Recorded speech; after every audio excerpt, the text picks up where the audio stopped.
Hello, good afternoon my YouTube family. कैसे हैं आप सब? मैं भी ठीक हूँ और अभी अपना पहले मोबाइल सेट कर रही हूँ, साथ ही आपसे बात कर रही हूँ। मेरे चैनल पर आप सभी का स्वागत है। Thank you so much my old friends. और आज मैंने शॉर्ट वीडियो डाला था, लेकिन मेरी बात ना उसमें अधूरी रह गई थी। मैं बात कर रही थी संतोष पर। सेटिस्फैक्शन एक ऐसा शब्द है, मैं उसमें वीडियो में बता रही थी कि 2001 में ना मैं एक स्कूल में जॉब करती थी, टीचिंग करती थी। और वहाँ पर ना मेरी फ्रेंड के भैया भाभी भी पढ़ाते थे।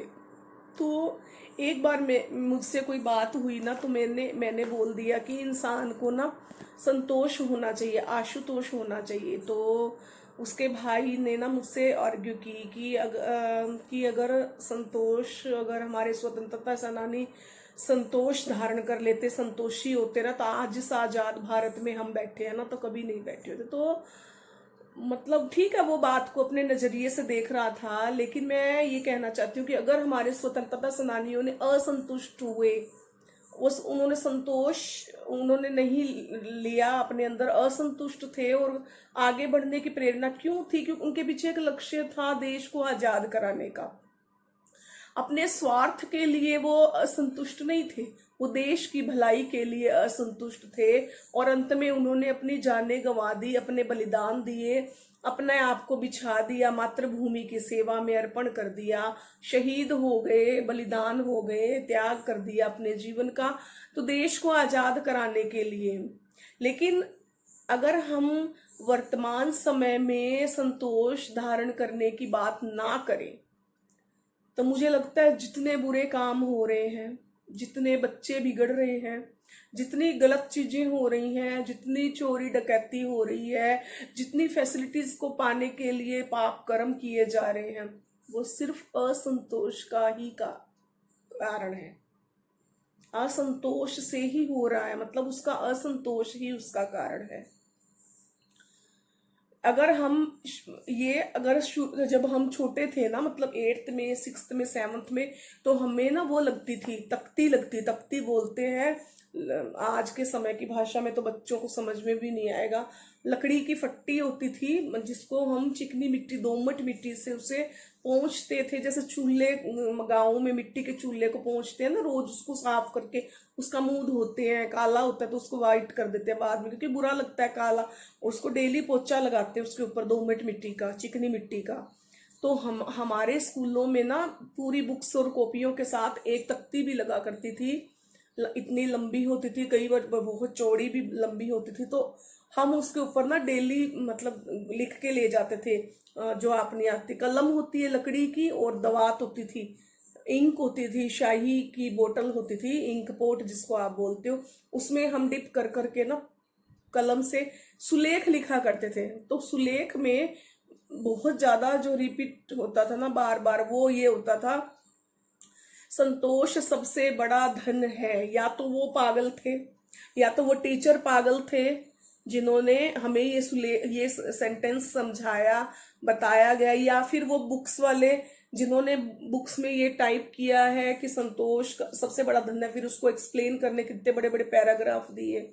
या फिर वो सब लोग गलत है, पागल है टीचर्स जिन्होंने संतोष सबसे बड़ा धन है इस पर पैराग्राफ परीक्षाओं में पूछे हैं, या लेख लिखने को के लिए बोला है।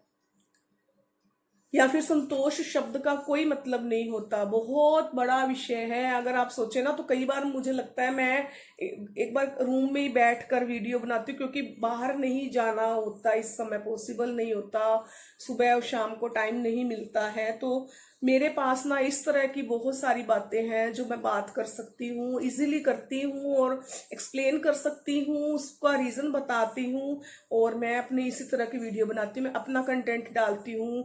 मैं इसमें किसी का चुरा कर नहीं डालती, कोशिश मेरी यही रहती है कि मैं लॉन्ग वीडियो तो खैर मैं सारे अपने कंटेंट डालती हूँ, कभी किसी का नहीं लिया मैंने कुछ भी। और जो शॉर्ट वीडियो है, देखो लिपसिंग के अलावा जितने भी है ना, वो सब मैं अपना कंटेंट ही डालती हूँ। लेकिन मैंने अब धीरे धीरे कम करती जा रही हूँ लिपसिंग के, तो मैं अपना कंटेंट ही लेकर आऊंगी।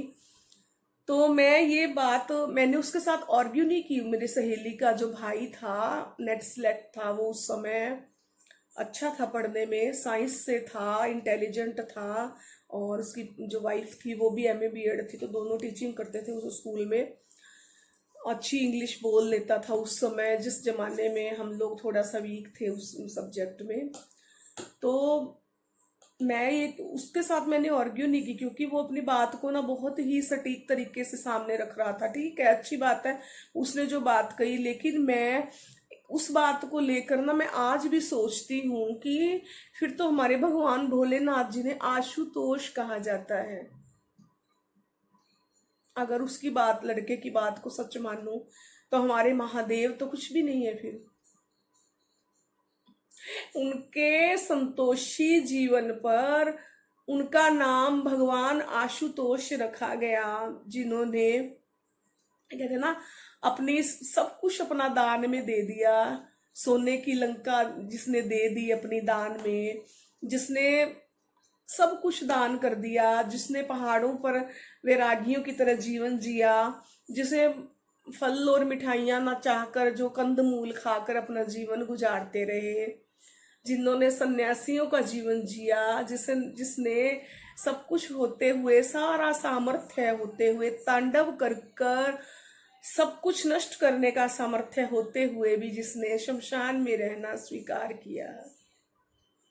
अरे उस महादेव के संतोषी जीवन का तो कोई मतलब होता होगा ना। वो संतोषी कहे जाते हैं, एक जल के लोटे से प्रसन्न हो जाते हैं, बहुत जल्दी आपकी पुकार सुन लेते हैं। मात्र एक चावल का दाना चंद्रमौली के नाम से उन्हें अर्पण करे तो वो खुश हो जाते हैं। जिन्होंने गंगा को इतने वेग को अपनी जटाओं में स्थान दिया, नहीं तो वो कदाचित वो धरती में चली गई होती। भागीरथ ने उन्हें पुकारा, स्वर्ग से उतारा, और उसके लिए कोई उचित जगह नहीं थी, क्योंकि वो इतनी स्पीड से, इतनी वेग और इतने तीव्र वेग के साथ स्वर्ग से नीचे आई थी कि वो सीधे पाताल में पहुंच जाती। लेकिन इस धरती पर, इस मृत्यु लोक को जरूरत थी भागीरथी गंगा जैसी पाप धोने वाली उस पवित्र माँ के जल की, जो सबसे ज्यादा पाप कर्म में लिप्त है ना, इसी धरती के लोग हैं। इसे सब कुछ चाहिए, है ना। तो मैं इस विषय को मैं समझ ही नहीं पाई आज तक कि या तो वो सब झूठ था जो हमें सिखाया गया था। संतोष सबसे बड़ा धन है, जिसके बैंक बैलेंस में थोड़ा सा धन है ना, और वो संतोषी है। वो सबसे बड़ा धनवान वो है जिसके बैंक में थोड़ा सा ही धन है, लेकिन वो संतोष रखता है। तो हमें संतुष्ट होना चाहिए। मैं ये नहीं कहती आगे बढ़ने के लिए रुक जाना चाहिए, अपनी लगन को रोक देना चाहिए। आप प्रतिस्पर्धा कर रहे हैं, आप कंपटीशन कर रहे हैं, आप आगे निकलने के लिए जेलसी करो, मगर हेल्दी, उसको नुकसान पहुंचा कर नहीं। आप किसी से जेलस करो उससे आगे निकलने के लिए। किसी को पीछे मत धकेलो, गिराओ नहीं किसी के लिए गड्ढा मत खोदो कि ये खराब हो जाए, इसका काम मैं आगे निकल जाऊं। ऐसा करके जो किसी के दुख और तकलीफों को देकर किसी की लाश बिछा कर खुद अपना महल खड़ा करते हैं ना, वो कामयाब नहीं हो। थोड़े दिन का सुख होता है, छिन जाता है वो किस्मत से। तो संतोष सबसे बड़ा धन है, यही बात सर्वश्रेष्ठ है। आपको आगे बढ़ने के लिए, रोकने के लिए ये शब्द नहीं है, ये सेंटेंस नहीं है। आपको जो एक्स्ट्रा है ना, अतिक्रमण जो कर रहे हैं हम, जब दूसरों की जमीन के ऊपर कब्जा कर रहे हैं, फिर गवर्नमेंट को अतिक्रमण करना पड़ता है ना, तोड़नी पड़ती हैं वो दुकानें, वो जगह, वो फ्लैट्स, है ना। वो अतिक्रमण नहीं होना चाहिए, अतिक्रमण गलत है। लेकिन संतोष होना चाहिए। बिना संतोष के ना आज जितनी भी समस्याएं हैं ना, जितने डाइवोर्स हो रहे हैं, असंतुष्ट होने का ही परिणाम है। अगर हम जैसा हमें मिल गया, जो मिल गया यार, जिंदगी जीनी है, माँ बाप ने इतना पैसा लगाया, समाज में इज्जत होती है, शादी हो गई, दूसरे के घर में जाते हैं, उन्होंने भी पैसा खर्च किया होता है, इतने रिलेटिव्स को बुलाया होता है, बेइज्जती भी भाड़ में गई, पैसा भी भाड़ में गया, फिर आ जाएगा। लोगों की बनाई हुई इज्जत और बेइज्जती से क्या फर्क पड़ता है जब हम सही हैं तो। सबसे बड़ी बात होती है अपनी लाइफ खराब होती है। कुछ नहीं मिलता है, कुछ नहीं मिलता। अगर आप में संतोष नहीं है ना, तो आप दूसरी जगह भी जाकर देख लो, आप वहां से भी वापस आ जाओगे, तीसरी जगह से भी वापस आ। मेरे पास एग्जाम्पल है बहुत क्लोज लोग हैं हमारे। लड़की थी, बहुत लाडों से पाला, इकलौती बेटी है, अपना बाबू सोना, पता नहीं क्या क्या नाम से बच्ची को बुलाते। कभी उसे ये नहीं सिखाया स्ट्रगल करना चाहिए, कभी उसे ये नहीं सिखाया लड़की को कि बेटा थोड़े में संतुष्ट होना चाहिए। आपकी शादी जहाँ की जा रही है वही तुम्हारा असली घर है। कभी लौट कर इस घर में वापस मत आना। इस घर के द्वार तब बंद है तुम्हारे लिए जब तुम रूठ कर आओगी। अगर तुम्हें हाँ परेशान करते हैं इन लॉज वाले, इतना परेशान करते हैं कि आपकी जान पर बनाई है, आपका जीना हराम हो गया है, तो इट्स ओके। माता पिता का दरवाजा हमेशा खुला रहना चाहिए ताकि वो अपने आप को फिर से स्टैंड कर सके दूसरे किसी भी काम में।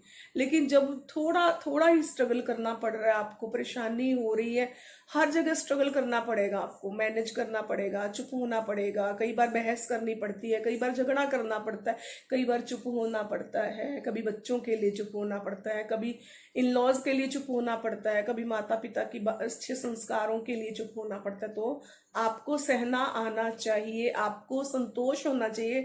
बच्ची को ये सिखाना चाहिए कि बेटा वो तुम्हारा असली घर है, देखो उस घर में तुम्हें सुख मिले दुख मिले तुम्हें एक्सेप्ट करना है। तुम्हें गरीबी हो अमीरी हो तुम्हें देखना है। तुम्हारे पास अच्छे दिन आते हैं तो इंजॉय करो, बुरे आते हैं तो उसे मिलकर संभालो। उसको ये नहीं सिखाया था लड़की को। उसको पूरा दिन बेड पे बिठा के खिलाते रहो खिलाते रहो खिलाते रहो, 1-1 किलो दही खा जाए कोई कुछ नहीं है। लेकिन आज जब वो फैमिली में जाएगी 1 किलो दही तो 7-8 लोगों में बांटनी पड़ेगी ना। वो उसे आना चाहिए। अपने लिए कई बार नहीं बचती है चीजें तो हम कम खाकर गुजारा कर, कई बार बिल्कुल ही नहीं बचती है तो हमें चुप होना पड़ता है। अगले दिन खा लेंगे कोई बात नहीं, पर ये नहीं है कि पहले खुद खा लो दूसरों को छोड़ दो। आप पहले सबको दो। अन्नपूर्णा और किचन में काम करने वाला वही होता है जो पहले सबका पेट भर दे, उसके बाद बचे तो खाओ, नहीं तो कोई वही प्रसन्न होना वही। क्योंकि हमने हमारी मौसी को देखा था, हमेशा वो हमेशा वो सबको खिलाती थी, चाहे 50 लोग, क्योंकि वो मंदिर मंदिर था मौसी का मेरे अपना।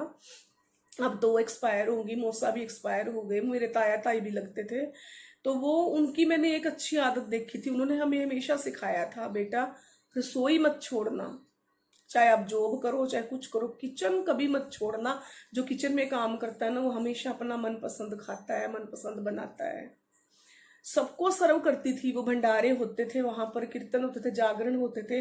मान लीजिए 100 लोग हैं, 100 लोगों का अगर भंडारा हो रहा है सबको डाल के देंगी, सबको खुले दिल से देती। कोई हाँ है, कोई अगर खाली है ना, अगर पतीला में दाल नहीं है या कुछ, हाँ है बहुत है तो मतलब बहुत बहुत करते वो ढक कर रखती थी और दिए जाती थी चम्मच से, कभी खत्म ही नहीं होता था। और अगर भंडारा नहीं है, भंडारे में तो हम मानते हैं सफिशियंट बनता है, वो खत्म होता भी नहीं है, इतना इतना मात्रा में बनता है।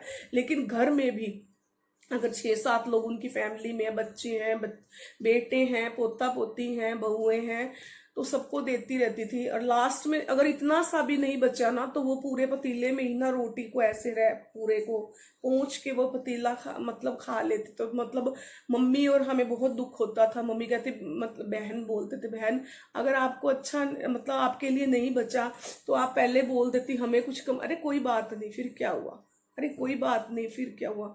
मतलब इतना अच्छा खाना बनाती थी वो। अगर एक परांठा उनके हाथ के खा लिया जाता ना तो मुझे तो पूरा दिन इंसान रोटी नहीं मांगे, इतना बड़ा खूब मोटा खूब अच्छा घी डाल के बना के देती थी। तो उनके जैसा हलवा भी कोई नहीं बनाता। तो मैं उस लड़की की बात कर रही थी, उसकी शादी कर दी, इतने अच्छे परिवार में उसकी शादी करी थी। लेकिन वो लड़की क्या हुआ, उन्हीं पर ब्लेम करके, उन्हीं को झगड़ा करके। इतने अच्छे ससुर थे, सब कुछ करते थे उसके लिए, उसको प्यार से बिठाते थे, बेटी की तरफ से खाना पहले उसे खिलाया जाता था। लेकिन वो वहां नहीं रह सकी, क्यों? मैनेज करना नहीं आता था, सहना नहीं आता था, किसी के लिए थोड़ा सा हक छोड़ना नहीं आता था उसे। और जब तक ये संस्कार नहीं होंगे ना, चाहे वो मेल है या फीमेल, तो जब तक ये आपको मैनेज करना नहीं आता ना, ये गुण नहीं होंगे, तब तक मेल है या फीमेल, हाँ आप एडजस्ट नहीं कर सकते। आपको सब कुछ, आप सब फैसिलिटी दो अपने बच्चे को, लेकिन उसे एडजस्टमेंट जरूर सिखाओ। जब तक वो एडजस्टमेंट नहीं करेगा ना, वो कहीं भी नहीं टिक सकता, कहीं भी नहीं रह सकता। तो वो लड़की वापस आ गई, डाइवोर्स हो गया, फिर उसकी दूसरी जगह शादी की, वहां से भी वो वापस आ गई। सेम बात, तीसरी जगह शादी की, वहां से भी वो वापस आ गई। क्यों? कोई पूछता क्यों? उनके फ्रिज में फ्रूट नहीं है। पापा का फ्रिज फ्रूट से भरा रहता, तो अपने पति के पास जितना होगा उतना खाओगे ना तुम। पापा के घर में फ्रूट है, पति के घर में नहीं है, तो पति का घर छोड़ दोगे। फिर आपने 7 फेरों में क्या कसमें खाई थी, मैं दुख और सुख में, गरीबी अमीरी में तुम्हारा साथ दूंगी। झूठ था वो अग्निदेव के सामने जो आपने बोला था। ना भी बोला हो यार, जब आपने किसी के साथ रिश्ता जोड़ा है तो उसके कम में भी तो आप खुश रहोगे ना। सब कहते ना, मुकम्मल जहां नहीं मिलता सभी को, किसी को जमीन नहीं मिलती तो किसी का आसमान नहीं मिलता। सब चीजें थोड़ी मिल जाती हैं।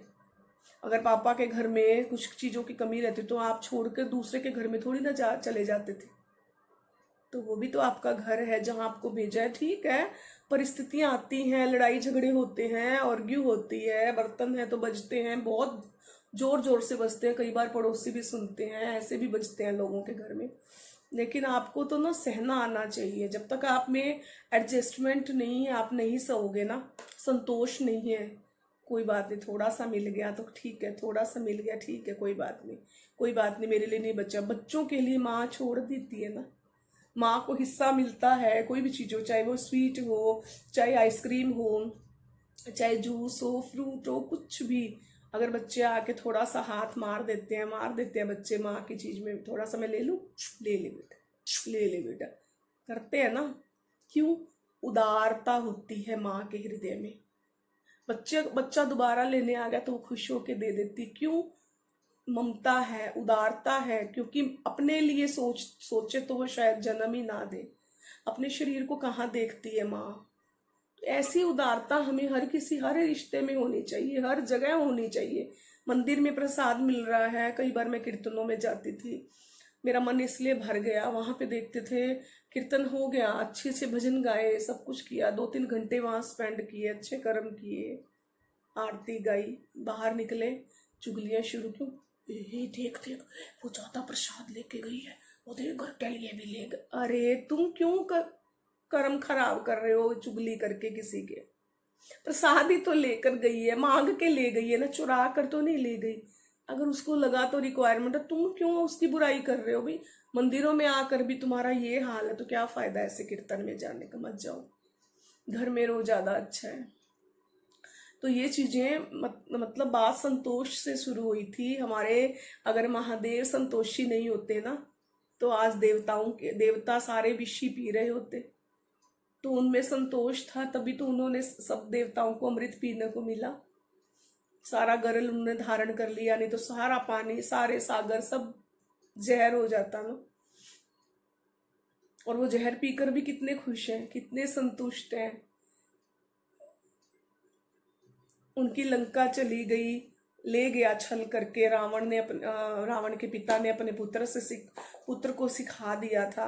मैं इसमें एक कथा आती है, सब लोग जानते भी होंगे, कि ये जो सोने की लंका है ना, माता पार्वती मतलब शिव जी जब बैकुंठ मिला, लक्ष्मी जी को, सरस्वती जी को मिला, तो जब माता ने, पार्वती ने भी डिमांड की कि मुझे भी ना वो चाहिए, मुझे भी सोने का महल बनवा कर दो। तो भोलेनाथ ने कहा हमारी किस्मत में नहीं है गोरा, पार्वती तुम मान जाओ, हमारी किस्मत में नहीं है, हमारी किस्मत में इन्हीं पर रहना लिखा है, पहाड़ों पर, जंगलों में। लेकिन नहीं, जिद, स्त्रिया हट था ना, स्त्री का हट था, मानी नहीं वो। भगवान ने बनवा दिया सोने का। तो जब ब्राह्मण भोज के लिए बुलाया गया, तब जब रावण के पिता ब्राह्मण थे, वो आए वहां पर भोजन करने के लिए, तो रावण के पिता ने अपने छोटे से बेटे को सिखा दिया कि इनसे जिद करो, रो, बिलखो। बहुत रोने लगा रावण। तब भगवान ने पूछा क्या हुआ? कहता ये आपकी सोने की लंका मांग रहा है, मतलब ये आपका महल चाहिए इसे सोने का। तो तब ब्राह्मण को द्वार पर आए हुए खाली हाथ नहीं लौटा सकते, उसे निराश नहीं कर सकते ना। तो ब्रह्म ब्रह्म भोज तो अधूरा ही रह जाएगा, बेकार हो जाएगा। तो उन्हें देना पड़ा। और साथ ही साथ छल, जिस भगवान ने ये बात भी बोल दी थी महादेव ने कि छल से, जिस छल से लिया गया है ना, उसी छल से इसे ये नष्ट भी हो जाएगी, रहेगी मेरे पास नहीं रहने दी ना, तो रहेगी तुम्हारे पास भी नहीं। तो भगवान शिव के रुद्र अवतार बजरंगबली ने ही जाकर उस लंका को जलाया था। तो ये चीजें पहले से डिसाइड थी, सारी चीजें पहले से डिसाइड थी। रावण को मारना भी डिसाइड था, तभी सीता जी चुराई गई थी, नहीं तो भगवान की पत्नी को किसकी मजाल थी कोई छू लेता। तो संतोषी भगवान है, भगवान ने जो संतोष धारण किया उसकी वजह से ही हम उन्हें पूजते हैं। भोलेनाथ भोले हैं वो, उन्होंने अपने भोलेपन में ही पूरा जहर पी लिया। लेकिन आज कलयुग में ना कोई कितना भी जहर पी ले भोलेपन में, उसकी कोई कदर नहीं होती, कितना भी जहर पी ले कोई, और बल्कि उससे पागल बेवकूफ इमोशनली फूल समझ कर ना उसका शोषण किया जाता है। और ये बोला जाता है सीधा जो पेड़ होता है ना वो सबसे पहले कटता है। इस महान संस्कारों को, इतने बड़े बड़े गुणों को ना कोई नहीं देखता है, क्योंकि खुद खुद जो लोग हैं ना ज्ञान से लेस हो गए हैं, लोगों के अंदर बिल्कुल ज्ञान नहीं है। और जो ज्ञान से भरा होता है ना उसे पागल करार दे देते हैं, उसे ये बता देते हैं कि तेरा इमोशनल होना, तेरा दयावान होना, तेरा कोमल होना तेरी सबसे बड़ी मूर्खता है। जिन गुणों को लेकर इंसान बड़ा होता है, जीता है, जिन गुणों से सबको सुख देता है ना, उन गुणों को बहुत सारे लोग है ना उन गुणों को भी ब्लेम कर जाते हैं कि ये मूर्खता है, इमोशनली फूल है, बेवकूफ है, ऐसे बातें बोलते हैं लोग, बोल जाते हैं। और बहुत क्लोज और अपने होते हैं, ऐसे अंग होते हैं शरीर के जिन्हें ना काट के फेंक सकते हैं, ना उन्हें साथ में रख सकते हैं। कोई अंग खराब हो जाता है तो उसे फेंक देते हैं ना निकाल के डॉक्टर, ताकि वो बीमारी खत्म हो जाए। लेकिन कुछ अंग ऐसे होते हैं जिन्हें ना काटा भी नहीं जाता। तो इसीलिए अपने गुणों पर विश्वास रखिए। ये कलयुग है, बहुत देर से न्याय होगा, लेकिन ईश्वर के घर में देर है अंधेर नहीं है, वो सब देखता है। नीली छतरी वाला कहता है ना उसकी लाठी पड़ती है ना तो आवाज नहीं होती, बहुत सालों के बाद आवाज आती है। तो उस ईश्वर पर विश्वास रखिए और अपने गुणों पर ना बरकरार रखिए। ऐसी गंदगी आ जाए ना आप सामने तो उन गुणों को कभी परास्त मत होने दो। बस आज के लिए मेरा यही मैसेज था। मैंने 2 वीडियो बनाने के लिए सोचा था, सुबह 2 टॉपिक सोचे थे, एक संतोष और एक एहसान, वो अभी रह गया। ये वीडियो मेरा बहुत लंबा हो गया, उस पर मैं कल वीडियो बनाऊंगी। अगर आपको अच्छा लगे तो प्लीज़ मुझे कमेंट करके अवश्य बताया करो कि जो डिस्कशन मैंने किया क्या सच में ये अच्छा लगा आपको, या ऐसी मतलब सिंपल बातें हैं। कोई तो पूरा वीडियो नहीं देखते, लेकिन जो देखते हैं ना वो जरूर बताया करो कि कैसा लगा आपको। Thank you so much my all friends, thank you, bye.